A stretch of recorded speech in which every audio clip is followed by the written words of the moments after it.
গাজীপুর জেলার শ্রীপুর উপজেলার তালতলী গ্রামে ২৬ এপ্রিল শনিবার সকালে বন বিভাগ সহযোগিতায় যৌথ বাহিনী উচ্ছেদ অভিযান শুরু করেছে।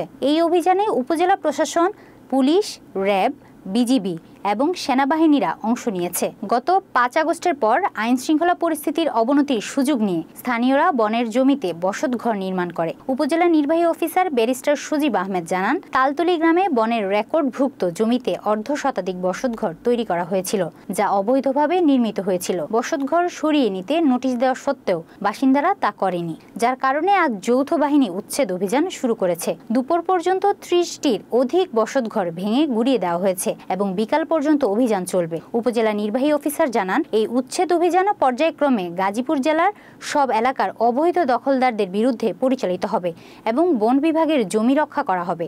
উচ্ছেদ অভিযান চলমান থাকবে যাতে ভবিষ্যতে এ ধরনের অবৈধ দল পুনরায় না ঘটে।